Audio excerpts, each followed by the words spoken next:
I'm Theo. And I'm Juliet. And this is Apologies Accepted. We offer an entertaining look at some of the big issues in history by examining public apologies of the famous and infamous. We're looking at politicians, serial killers, actors, and you. Send us a public apology you would like to make, and we'll read it on the air and give you a chance to redeem yourself, or just get some guilt off your shoulders. We're here for you. Once a week, maybe more if you're really, really sorry.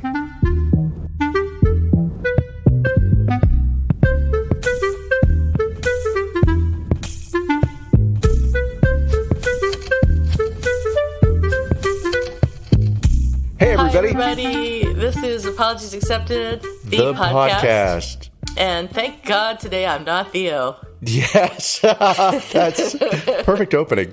And unfortunately for me, I am not Juliet, because one of us might be COVID positive, and it's not me. The other one isn't.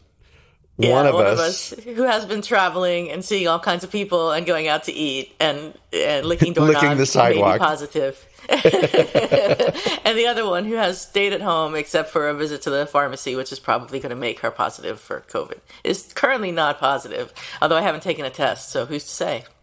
Oh, well, see, that's the problem, right? We should have all listened to Donald Trump and not tested anybody, because then nobody would be positive. And that's right. In this moment, I'm going to say that logic has never sounded more sane to me. Because, being positive suddenly comes with its whole, being maybe potentially positive. I'll go to a Walgreens and get another test. Yeah, exactly. But with all due diligence, I will be leaving the house after the podcast comes first. And then, of course, everybody priorities. Else. Yeah, and then so that's pretty much what's shaking bacon. Have you? How was your Christmas though? What a shame that the big lead is this stupid coronavirus. Because Christmas was wonderful. James' cousin came from Scotland and spent the week with us. She's still here. We had a lovely time. We flew out to Palm Springs. My mind was blown by the fact that we could get on a plane and 3 hours later be somewhere else. Because for the last 2 years, I've only driven out here, and it takes 18 to 22 hours. And so, yikes. Yeah, it took me like a full 2 days to really get over, wow, airplanes, that's crazy. Here. So what were you doing 2 days ago? Because it usually takes about 2 days to get COVID. You weren't on the plane, were you, or were you? No. I wasn't on a plane. We got in. I don't even know what today is. It's Sunday, so it's the 2nd. The 2nd. Okay, so we got in on the 30th. So what's that, like 15 days? And then something like that. Math is so hard. But anyway, so I'd say like 2 days ago. You're not really doing anything. We're just kind of hanging. It could have been on the plane. It could have been in a store. It could have been. It could be a false positive, right? It could be anything. So due diligence, fully vaxxed, boosted, wearing a mask. But I was hugging friends. Hello. Mm-hmm. Mm-hmm. So could be. Yeah. So if Walgreens, I don't know why it's all Walgreens. It could be CVS. It could go to a grocery. Wherever they're doing tests, it doesn't have to be Walgreens. That's the closest place to me. If they say positive, then come the series of phone calls where I don't know if you've ever had gonorrhea or syphilis or herpes or I'll name every STD until you say, oh yeah, that one. It's just a blanket no. I forgot about that one. I've never had to make any of those calls. Same. This will be my first walk of shame. Call of shame? So yeah, we'll have to. I mean, the good news is I know the 5 people that we had dinner with. I can call the restaurant, tell them. But yeah. What's the restaurant going to do? Yeah, they probably know. They've probably had many people get COVID at their place. So what are they going to do? Shut down? I doubt it. Right? Well, I mean, they can't. Maybe they can call everybody that was there, right? Oh, maybe they could. At the same time, it's like this bug is so easily infectious. Spreadable. It's so it's so infectious that, well, case in I'll point. probably get it from going to the pharmacy yesterday. I'm going to get it from this podcast. It's going to jump through the computer screen. Then I'll be embarrassed for giving you a hard time. Deservedly so, though. Yes, of course. Of course. I spent Christmas at Joshua Tree, which was fantastic, but which I'll also talk about in our Who's Sorry Now segment at the end of this episode. And I was given for Christmas a really cool on-air light for use in podcasting from my husband, our producer and audio engineer. And he also gave me some Tom Ford lipstick, which I've been wanting. I think I mentioned that earlier in an earlier episode. Oh, that's quite famously well known as the lipstick that had better do all the dick sucking. We'll see if it does. And some Chanel micellar water that I wanted, so I am just a label whore. But that's pretty much it for my Christmas. It was nice. It was quiet. We did some walking around the Joshua Tree area, and a little bit of I don't know if I would call it hiking. It was really more like just wandering around. But it was lovely. It rained a couple days really, really hard, which was nice to see for a change. And then the rest of the time it was really sunny and cold, but not freezing cold. So it was great. I really enjoyed being away from the house for a few days.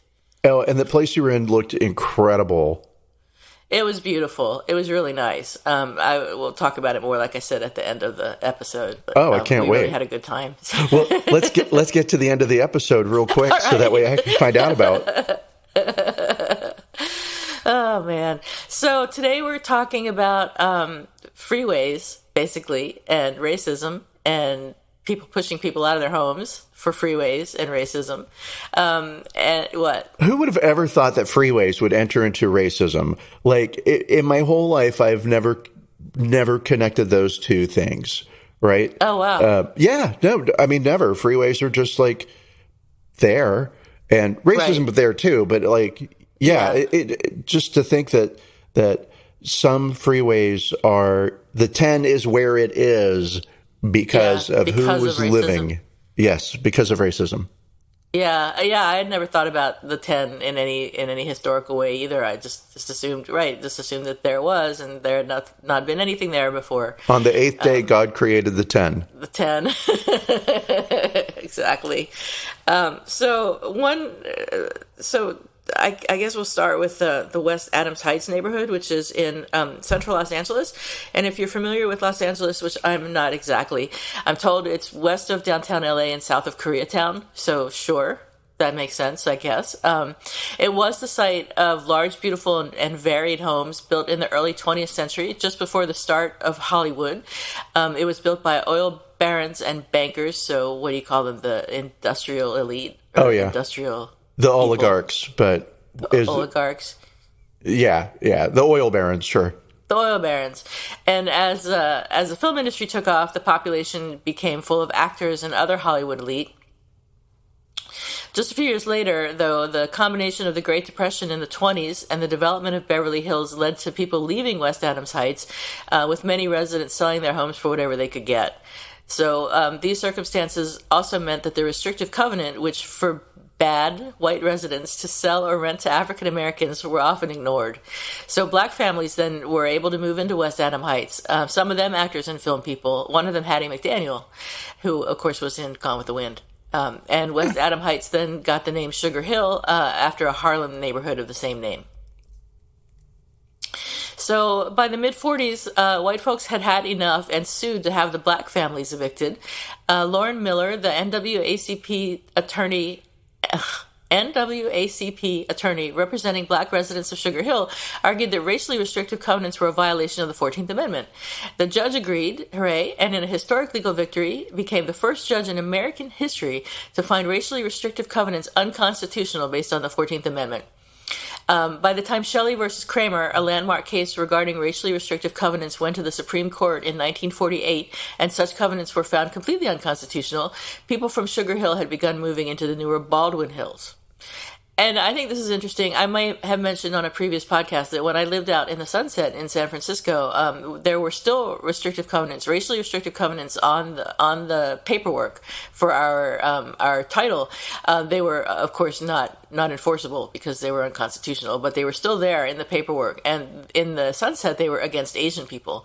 So there was a time when you could not sell your home in the Sunset, which is out by the ocean, to Asian people, which I find surprising in more ways than one. But, and what's even more surprising 99% Asian people is that language is still in the legal documents, although it's unconstitutional. Exactly. I don't know why they didn't take them out. I guess maybe it's more trouble than it's worth to remove it from the documentation. I mean, it's Microsoft Word, everybody. It's really just not that hard. I don't know how. I'm not a lawyer, thank God. So people from Sugar Hill moved into Baldwin Hills, and this period of decline, according to Helen Harmon in Medium.com, made the neighborhood vulnerable to local planning interests. And sure enough, the Santa Monica Freeway was built through the middle of Sugar Hill and also the Pico neighborhood in Santa Monica, forcing the city's pockets of Black, Mexican, and Japanese residents to leave in the early 1960s. Around 600 predominantly Black families lost their homes in the Sugar Hill neighborhood alone. This decision was justified because property values were lower in these neighborhoods, a fact fueled by government-backed mortgage redlining policies that discouraged investment in areas with large poor or non-white populations. There was little to no compensation for those who lost their homes. It's just sad. Can you imagine the government coming to you and saying, get out of your house, we're going to build a freeway here, and we're not going to give you anything for it? Well, and I know that eminent domain is a thing that happens. They've been talking about that a lot in Texas along the border. Donald Trump was going to come in and just take up all the land and force everybody, all the ranchers, to just move away. Goodbye. We'll give you, what your home is worth, but not what you'd get on the open market for it. Wow. Yeah. But no, I can't imagine that. It would be horrifying. It would be horrifying, and it would be very hard to recover from because most people's money is in their home.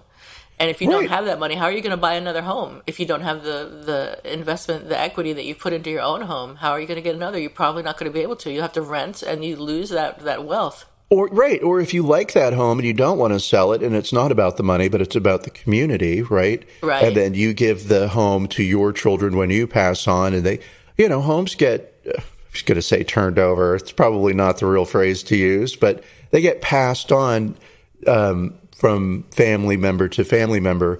And It's a great way to, it's a great way. It sounds so white right now. Real estate's a marvelous investment. We should all have it. But, real estate. It is. Yeah, it's important. It's important to families and communities. So urban planning as a whole has been historically racist and damaging to communities of color. And this, what we've been talking about, is just one example. So Central Park is another example. It was built on one of the most stable integrated neighborhoods in New York City. And in downtown Syracuse, the 15th Ward, which was a poor Black neighborhood, was split in two by a highway in the 1950s. St. Louis bought out middle-class Black families in Kinloch in the 1980s so Lambert Airport could expand. And Robert Moses, the notoriously racist and generally destructive urban planner from New York, divided and destroyed neighborhoods like the Bronx in the name of highway construction. Back to LA, in the 50s and 60s, freeways including the 135-acre East Los Angeles interchange, which is one of the busiest in the country, where Interstates 5, 10, US 101, and State Route 60 all meet, pushed out at least 10,000 people in Boyle Heights, which was a Mexican and multi-ethnic community. And still a neighborhood that's politically charged and challenged because it's still predominantly Mexican. But there's a lot of gentrification happening, and there's a lot of pushback within the community now against gentrification.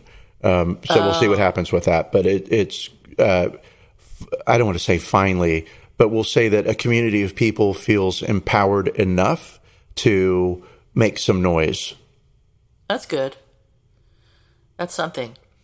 Late last month, in more good news, it was announced that Santa Monica is now offering some reparations in the shape of affordable housing to those forced out by the freeway construction and the later building of the Santa Monica Civic Auditorium, which I think was in the 1950s.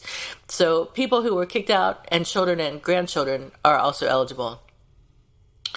I think what they're doing is they are allowing people who were part of the families who were kicked out to get in line first for affordable housing. It's really giving of the city of Santa Monica, I'm going to say. By the way, if you can't hear the sarcasm in my voice, I don't think it's giving at all. Yeah. Oh, we're sorry that your family, where are we Lost at, everything. 50 years ago, was forced to move from Santa Monica to, a lot of people moved to Boyle Heights, right? But oh, gosh, if you want to come back, we'll let you have affordable housing. You could be first in line. Doesn't feel Right. like a lot. It doesn't. They don't give you anything. They just let you get in line. They're not giving you any money or supporting you in obtaining affordable housing, except for the fact that you're first in line. So it's kind of sketch. Yeah, it's a lot of nothing.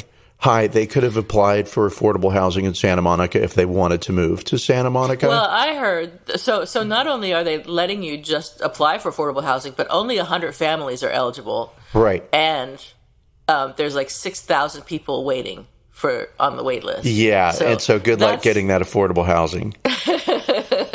Well, hopefully it puts them in the front like they say they're going to, but that's something. But yeah. Liam Dillon in the Los Angeles Times notes that the program is part of a nationwide movement to compensate residents for racist harms related to housing and property. In September, California Governor Gavin Newsom, who I feel distinctly iffy about, Yeah. Yeah. sort of wishy-washy. He was an okay mayor of San Francisco, and he's kind of an okay governor. Anyway, we won't go into Gavin Newsom. But he signed a law in September that authorized the return of shorefront land known as Bruce's Beach to the descendants of a black couple who were run out of Manhattan Beach earlier, nearly a century ago. I guess that's something. That's not bad. Is going to be super interesting. Sorry to jump in right there. Yeah. But beachfront property at Manhattan Beach, I can't even imagine what that's worth. The value. Right. Yeah. And now there's something like, don't hold me to this number, but it's not like, a backyard on a beach. This was like 85 houses, right? Wow. They owned a considerable chunk of land. And so I don't know quite what they're doing, but how do you turn ownership of that property over to a private family when it's been owned by the city for so long, right? Right. Is the private family going to have to pay taxes on the hundreds of millions of dollars worth of property, right? Oh, shit. Or the people that own the homes, what's that situation? That's right? really interesting. I bought this home 70 years ago. I'm 110. Yeah. And I'm sorry that, the land was taken by the city from your family, but now you're taking that land back from me. That's complicated. And they won't. It'll all wash out with money, right? The city will say something like, here's what we can do for you. It's cash. And it'll be a considerable amount given the property. Complicated. Very complicated. I'm going to throw a wrench in here early. So you are familiar with the state of Oklahoma? I've heard of it. You have? I just learned about it yesterday. I don't pay attention to things. If I haven't been there, I don't care. But so the Creek Indian tribe has sued the state of Oklahoma for violation of a treaty somewhere in the 1800s. And the Supreme Court in July of 2020 said, hey, you know what, Creek Nation? You're right. The United States did violate its treaty with you. That treaty is still standing. So the Creek Nation now owns half of Oklahoma, including Oklahoma City. Mm-hmm. Really? Yep. Really? Yep. Not lying. I mean, that would be awful if I was lying. Yes, Julia. I made that up. That's so true. And they were going to go to the moon on Wednesday and have a big party about it. That's amazing, though. It is amazing, but it also gets to this point of like what's going to happen. Sure, some of that land is probably state parks or I don't know, whatever, right? And vast stretches with nothing on it, but some of it's Oklahoma City. I bet there's going to be lawsuits. Oh, can you imagine if you bought a home in so many lawsuits. 1950? Your grandparents bought a home in 1950, and now it's yours, or 1920, right? Or 1920, 1990 or 2021. Yeah, okay. I don't know why making it so long ago. I guess it's because I feel like time equals emotional connection, and then emotions are above money. And so, like, how do you repay me for the sadness you're causing? Right. But I mean, all that aside, what do you do as the homeowner who suddenly now, instead of paying federal taxes, is paying taxes to the tribe? Yeah. Right. And there's a whole weirdness. Well, let me rephrase that, because weirdness isn't fair. But all over Palm Springs, and sorry, I don't know the tribe name, there are tracts of land in the city that are Indian owned. They're owned by the tribes, right? And developers will build houses on these parcels of land and sell them. And what you have is a house that's not technically on American soil, so therefore you don't pay federal taxes on federal property taxes or property state property taxes. You don't pay property taxes. But you are paying something. You're paying something to the Indian tribe. It's just much less. It is much less than you would pay in taxes. However, you don't own the land. Right. And so you get to rent the land. And here's where the details start to get sketchy for me. They do sort of the same thing in Hawaii. It's like you can rent the land for 99 years, but there's some sort of a complication when it comes to deeding your house to your descendants. Oh, I'm going to die. I'll leave you the house. No, because you don't own the land to do that, right? So, so it gets into a whole thing that is only complicated because I don't know anything about it. Yeah. Beyond that. I hear you. It's complicated to me, too. So maybe it'll be a situation like that in Oklahoma. Oh, wow. And I will further say that the dissent, so it was a 5-4 opinion, and of course our hero liberal justices were all on the side of the Creek Nation, and I think Gorsuch was the swing vote in that. But I mean, regardless, it was John Roberts' dissension, which was most striking. So he basically was saying, well, hey, we're here now. It's 100 years later. Can't help what our great-great-grandparents did to each other. I mean, that's ridiculous. Also, if we turn the land over to the Creek Nation, we have to overturn all the convictions, all federal convictions that have ever occurred in Oklahoma, because the federal government has no legal jurisdiction over Indian land. So therefore, you're going to have to let all these prisoners go free. Let's do it. And then we won't be able to police it being Oklahoma City, right? And or the territory, because it's not American soil. And it's like, your biggest thing is crime? Yeah. I would have thought taxes for sure, but okay. Really. You have to let all the criminals go free? All right. Anyway, it's nuts. It's crazy. He's such a tool. Oh, it's the worst. The worst. So Evanston, Illinois actually became the nation's first city earlier this year to create an explicit reparations program, which provided Black residents who faced housing discrimination through much of the 20th century, or their descendants, money for down payment or home repairs. So if it's money for either one, it must not be that much money. I didn't look into the article that is linked for this particular thing, but if it's money for down payment or home repairs, it's probably like $10,000. Yeah, I mean, you know, that's better than nothing. It's better than nothing. Does it truly right the wrong? And I feel like with something like this, like we took your land or we forced your family to move. There is a way to right that wrong, but you can't knock the freeway down and. Right. If you really right the wrong, you create other wrongs. Right. Exactly. So what do you do in that situation? I don't know. It's not for me to decide. Thank God. Oh, I've got this totally covered. Okay, good. It is all resolved. Sure, affordable housing, great, right? And then how about free access to public, not utilities, institutions, right? So you get to go to city college for free. That's a good idea. Get to ride the bus for free, right? Yeah. Everybody gets to go to the park for free, but you get to go to the park for free. You get to go twice. Yeah. That's awesome. That's a good idea. I like that. We should do that. So the attempts at reparations that are being made are unfortunately and reasonably too little too late for some people who don't see a priority for affordable housing as nearly equivalent to the homes owned and the generational wealth that was lost. So I think we're in agreement on that. Oh, I can't imagine a point where we would be in disagreement. I mean, we'd really have to get into the weeds to find a place where I'd be like, "No, Juliet, I don't think so there."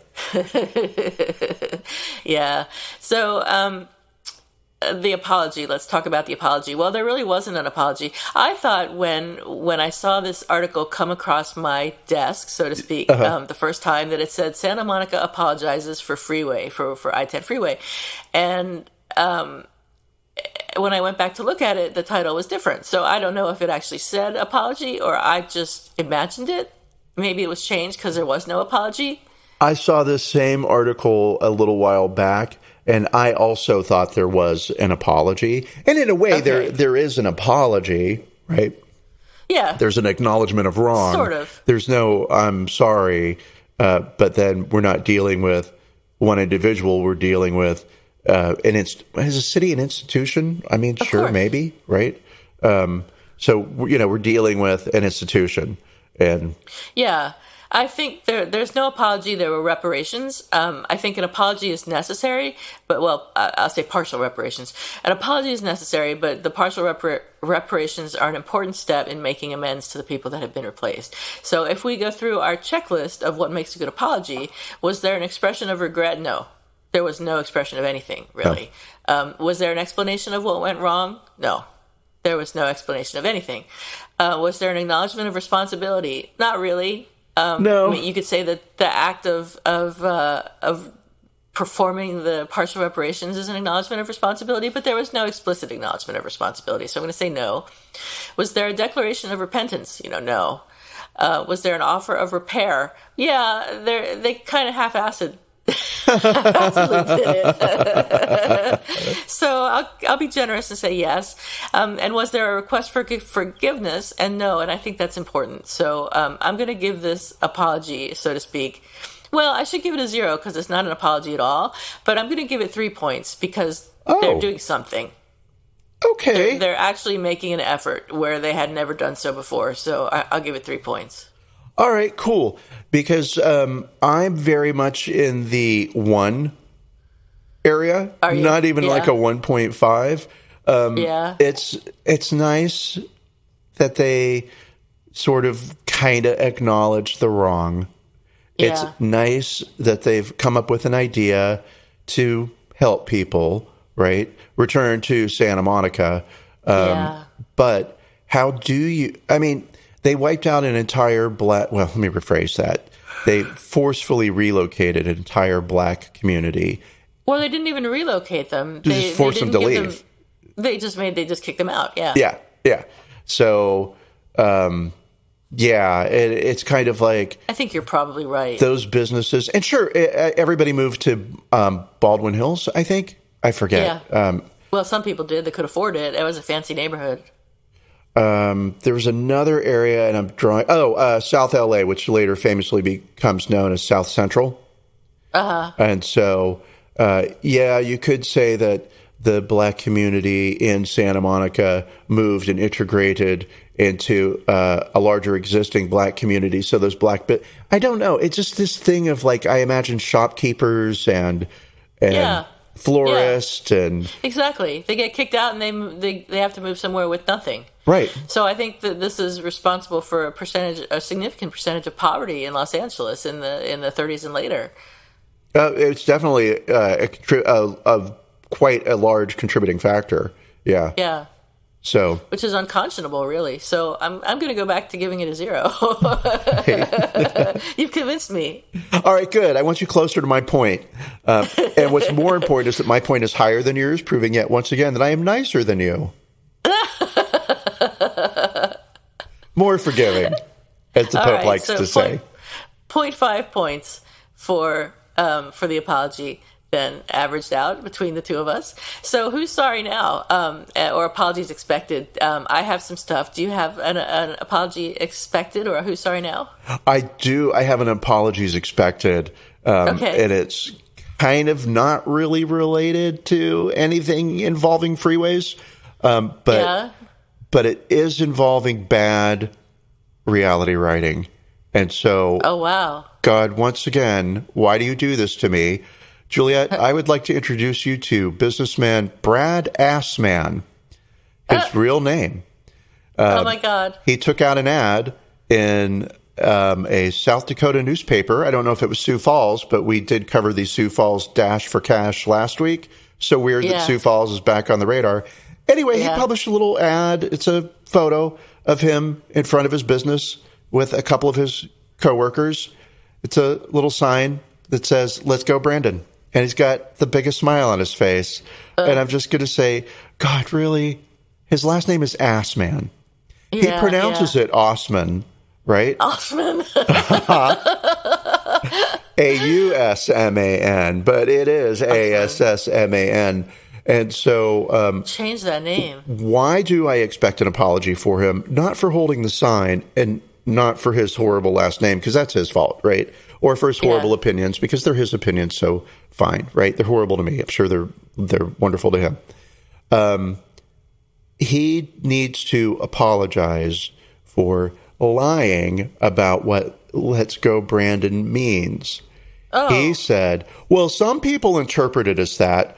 Other people don't know what it means. And some people see it as like a really positive thing. It's like, you're such an ass man. Such an ass man. So I'm expecting an apology from him for coloring outside of the lines and lying a little bit about what the fuck does "Let Go, Brandon" mean. God. I agree. Yes. So that's mine. What about you? I'm waiting. Well, I feel a little embarrassed talking about this after we've discussed people losing their homes to racism. But who did you kick out of their home, you racist, you? I know. Brent and I rented an Airbnb for a week or so at Christmas. So it was a beautiful home with this huge Kiva fireplace and just absolutely stunning views of Joshua trees and the mountains. Unfortunately, so there's a list of things that ended up being wrong with this house. So one of the two dishwashers, I know they had two dishwashers. One of the two dishwashers was broken and would like randomly beep until you opened it and closed it again. So like you'd be just, sitting there in front of the fireplace enjoying your Christmas time, and then there would be like beep, beep, beep. Beep, beep, beep, and it would go on forever until you got up and shut the refrigerator door or the dishwasher door. The hot tub didn't heat up enough. It only heated up to like 95 or 98 degrees, which is, you can sit in it, sure. It was like 40 degrees outside, so it was kind of cold. But one of the reasons that I chose this house was for the hot tub. There's a hot tub and a pool, and I didn't need the pool, but I wanted a hot tub, so I picked this house. It was not cheap, let me tell you. This house was not cheap. And the roof leaked when it rained. So I mentioned that it rained. I mentioned that it rained a couple of days, and the roof leaked right in front of one of the couches and also in the bathroom. And when I contacted the owners about it, they were like, "Oh yeah, oh yeah, we'll come over and sweep the excess rain off of the roof." And I'm like, "Okay." And they didn't actually do that because it stopped raining soon thereafter, and everything was fine. But since the main reason I chose this house was for the hot tub, I was disappointed that I wasn't really able to use it. And we did enjoy our stay anyway, and the owner did try her best to resolve the hot tub issue. Like, she came over a couple times, and she gave us like the tiniest possible refund. Like, when I say tiny, I mean tiny. So that's something, I guess. She did not apologize. She just was sort of like, "Oh, it would be nice if you could use the hot tub." I'm like, yes, it would be nice if I could use the hot tub. Oh, that's the worst apology I've ever heard. It would be nice to use the hot tub. It would be nice if you were getting what you paid for. So I would like an actual apology, by which I mean I would like an acknowledgement of responsibility and a declaration of repentance. And I give her attempts at apologizing like a 3 out of 10. So that's my who's sorry now. She should be sorry now. I expect an apology from her as well, so that she's also an apology is expected. But I don't think I'm going to get one. And I would like to go back to that house. Why? Well, because it was beautiful. Because it was so wonderful.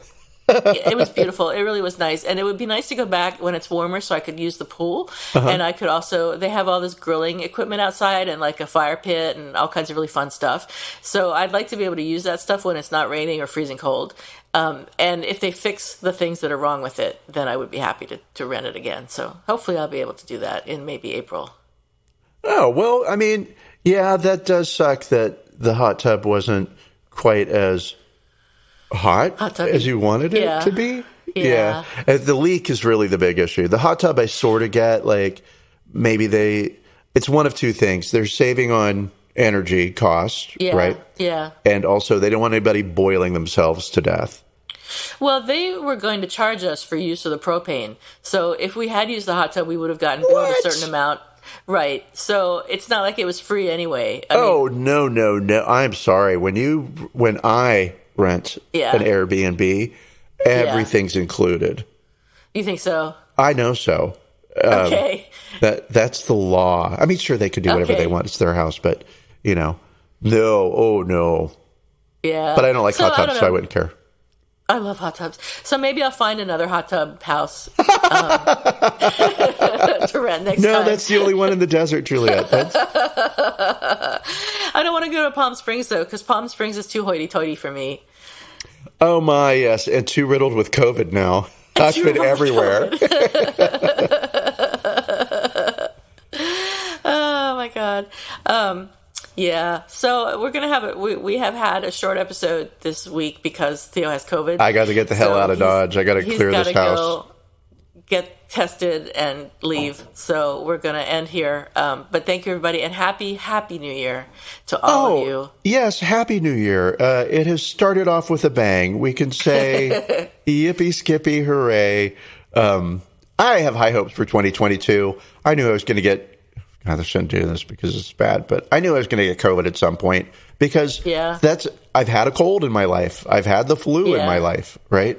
I've had herpes, gonorrhea, syphilis. What's that other one that starts with now?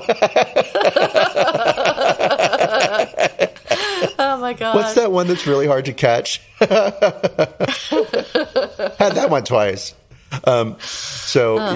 Anyway, at least we can say that Betty White, that gracious angel of a human being, had the decency to pass away in 2021 as opposed to doing it on New Year's Day in 2022.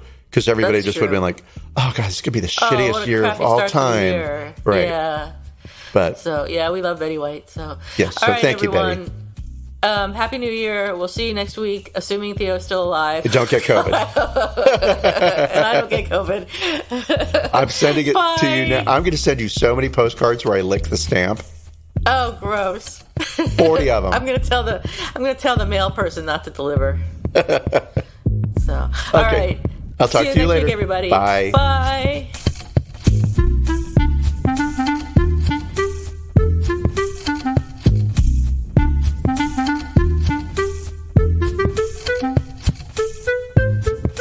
Thank you for listening to Apologies Accepted, the podcast. You can find links to the articles and the sources in the show notes. To submit an apology or find out more, visit us at apologiesaccepted.net, where you can also find our merchandise. We're on Twitter at Apologies Accepted. And on Instagram at apologies.accepted. You can support our important work at Patreon.com/Apologies Accepted. And fuck Facebook.